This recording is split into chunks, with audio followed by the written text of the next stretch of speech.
नमस्कार दोस्तों, मैं आनंद मिश्रा आज आपको समझाने जा रहा हूं रिपब्लिक डे का इम्पोर्टेंस। जैसा कि आप सभी जानते हैं कि अभी हाल ही में कल की ही बात है 26 जनवरी मनाया गया, जिसको हम बोलते हैं रिपब्लिक डे।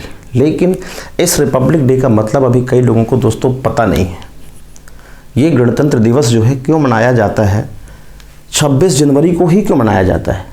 सबसे बड़ा क्वेश्चन है कि कई बार छोटे छोटे बच्चे जो है इस क्वेश्चन को लेकर के पूछ बैठते हैं कि सर ये 26 जनवरी क्यों मनाते हैं, क्योंकि 15 अगस्त तो सबको पता है।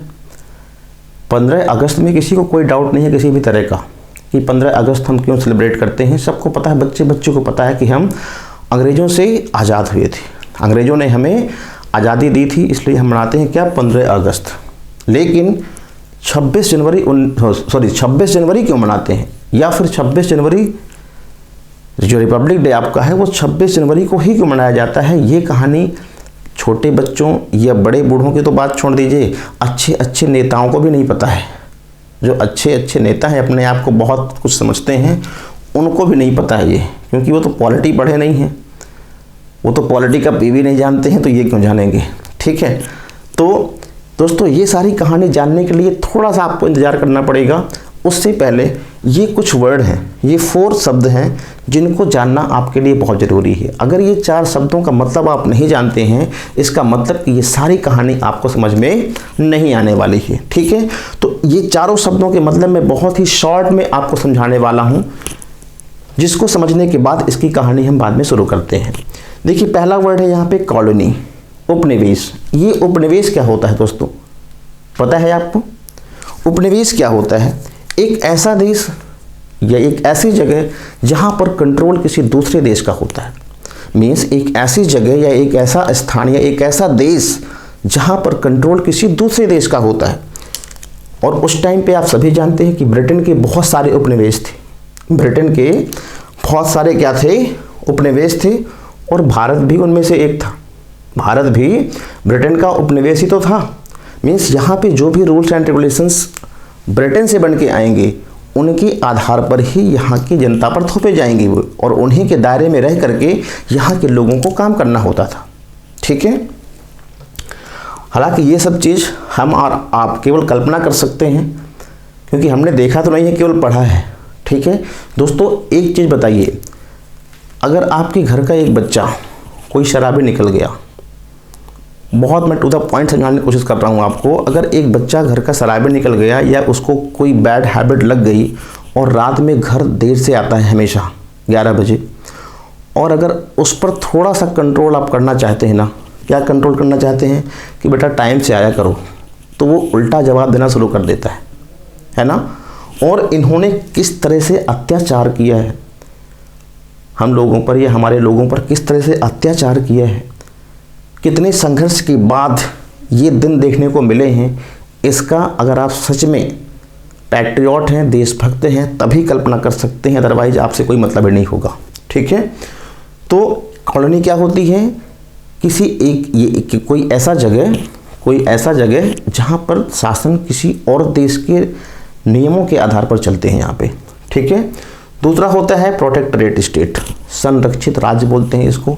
संरक्षित राज्य दोस्तों क्या होता है, संरक्षित राज्य जैसे एग्जाम्पल समझते हैं, ये S1 एक बड़ा कंट्री है और ये S2 एक छोटा कंट्री है।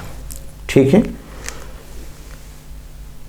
हम इसको चलो S1 S2 ले लेते हैं। ये कोई एक छोटा कंट्री है, ये एक कोई बड़ा कंट्री है।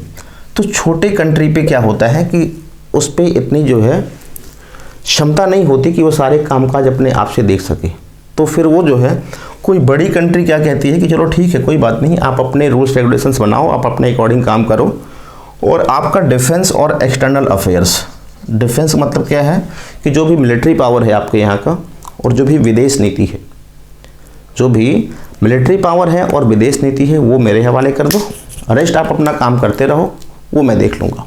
ठीक है, जैसा कि सबसे बढ़िया एग्जाम्पल है सिक्किम का। 1975 से पहले, 1975 से पहले सिक्किम भारत के लिए क्या है, एक प्रोटेक्टरेट स्टेट की ही तरह था। लेकिन 36वें संविधान संशोधन के द्वारा 1975 में सिक्किम इंडिया का पार्ट बन गया था।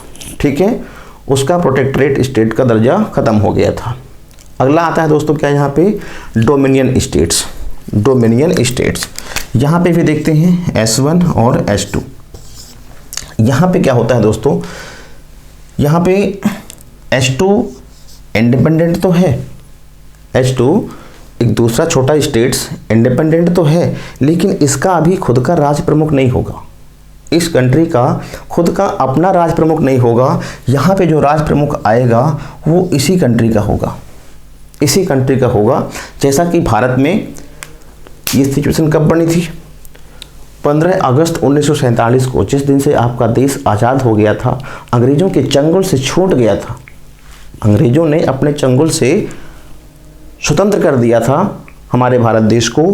उस दिन से लेकर के और 26 जनवरी 1950 तक की स्थिति भारत की यही थी। क्या थी, डोमिनियन स्टेट्स की। मीन्स यहाँ पे हमारा देश फ्री तो हो गया था, लेकिन अभी भी यहाँ का राज प्रमुख कौन होता था, ब्रिटेन का राजा या रानी होती थी। और अभी यहाँ पे अपना कोई संविधान नहीं था, अभी यहाँ पे अपना कोई संविधान नहीं था। मीन्स हम किसी दूसरे देश के संविधान के अंडर पे ही रह करके काम कर रहे थे।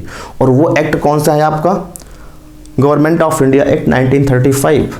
गवर्नमेंट ऑफ इंडिया एक्ट 1935 जो ब्रिटेन की ही पार्लियामेंट से पास होकर के आया था और यहाँ पे भारत देश में 1937 से लागू हो गया था। 1937 से क्या हुआ था दोस्तों, लागू हुआ था। तो ये मतलब होता है डोमिनियन स्टेट्स का।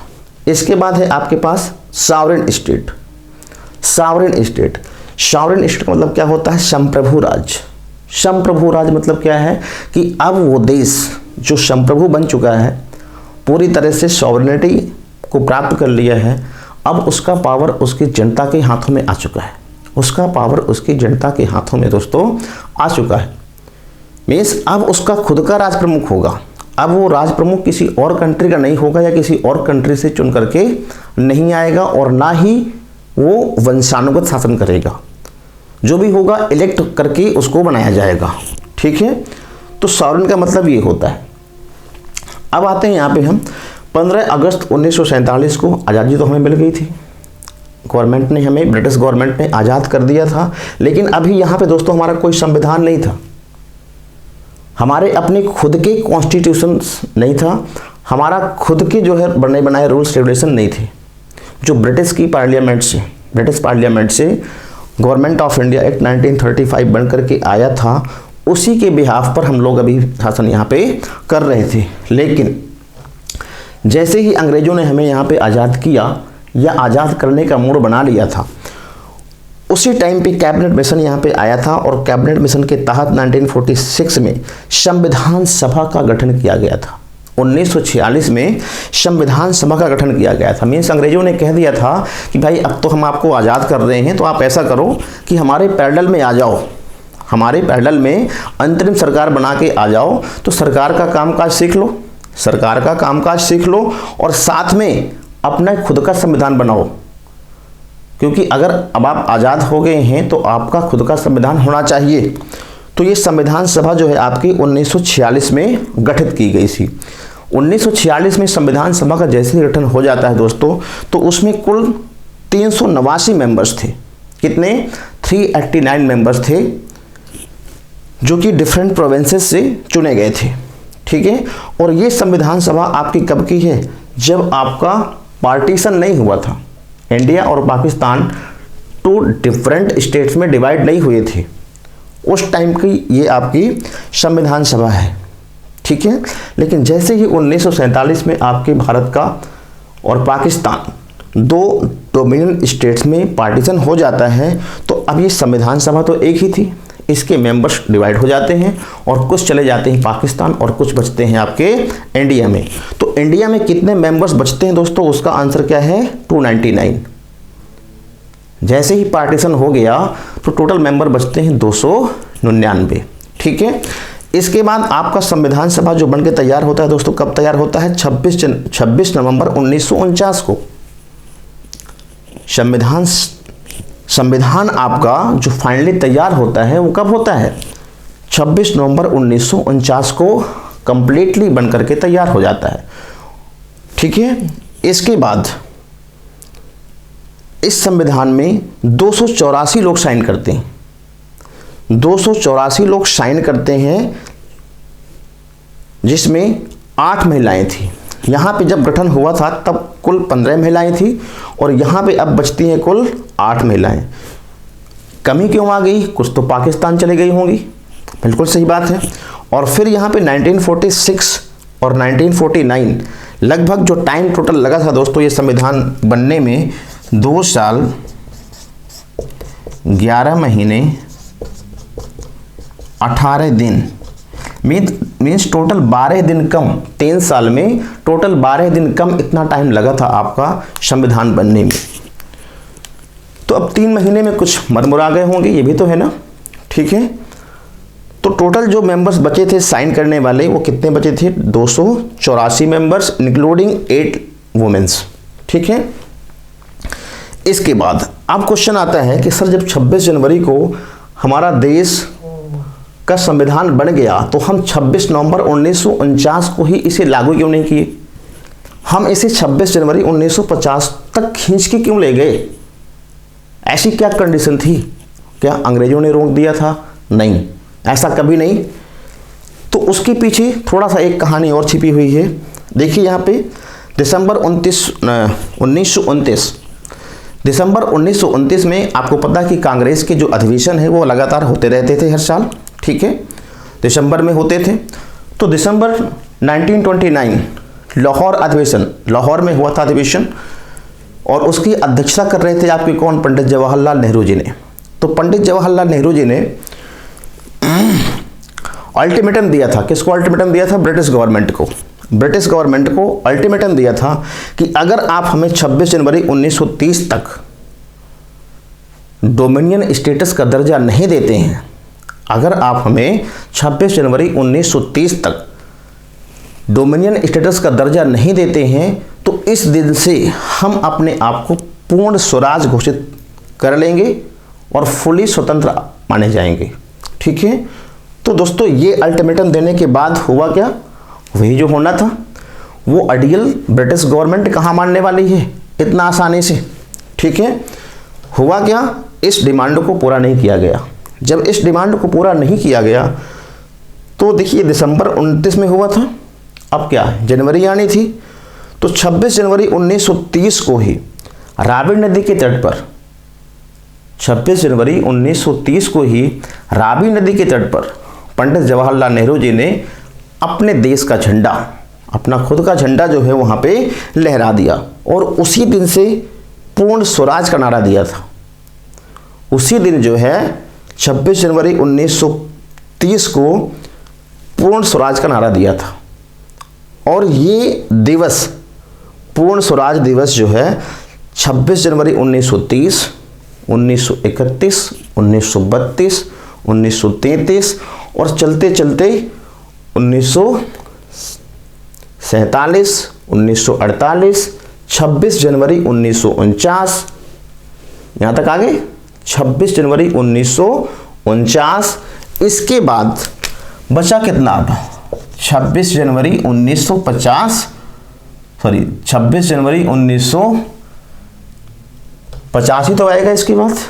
और वो भी यहाँ तक आने में कितने महीने बाकी हैं? 26 नवंबर के बाद क्या आता है? 26 दिसंबर और 26 दिसंबर के बाद 26 जनवरी, सॉरी। तो केवल 2 मंथ्स की तो बात थी, केवल 2 महीने की बात थी दोस्तों। तो सब ने मिलकर के ये सलाह लिया, ये निर्णय लिया कि भाई ये इस दिवस को हम पिछले 30 सालों से मनाते चले आ रहे हैं, तो 2 महीने में क्या रखा जाएगा? तो इस डेट को एक यादगार लम्हा बनाने के लिए, एक यादगार लम्हा बनाने के लिए इसको 2 महीने और एक्सटेंड किया गया और ये 26 जनवरी 1950 को जो है पूर्ण रूप से आपका संविधान लागू हुआ। 26 जनवरी 1950 को ही आपका पूर्ण रूप से संविधान लागू हुआ। और इसी दिन से जैसे ही 26 जनवरी 1950 को आपका संविधान लागू होता है, अनुच्छेद 395 पूरी तरह से एक्टिवेट हो जाता है। इंडियन इंडिपेंडेंस एक्ट, जिसके तहत इंडिया और पाकिस्तान दो डोमिनियन स्टेट्स बनाए गए थे वो भी पूरी तरह से ख़त्म हो जाता है। गवर्नमेंट ऑफ इंडिया एक्ट 1935 जिसको हम अभी तक अपना संविधान मानते थे क्योंकि उसी के अनुसार हम अपना कारोबार चला रहे थे यहाँ पे देश का, वो भी ख़त्म होता है।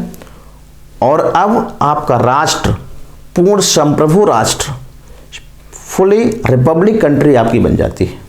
ठीक है, मतलब क्या हुआ कि अब संविधान आपका बन चुका है, आपका अब राज प्रमुख होगा, अब किसी और कंट्री का कोई राज प्रमुख नहीं होगा और आप अपने खुद, चाहे वो आंतरिक निर्णय हो या बाहर निर्णय हो, आंतरिक या बाहर निर्णय आप खुद लेने में सक्षम होंगे।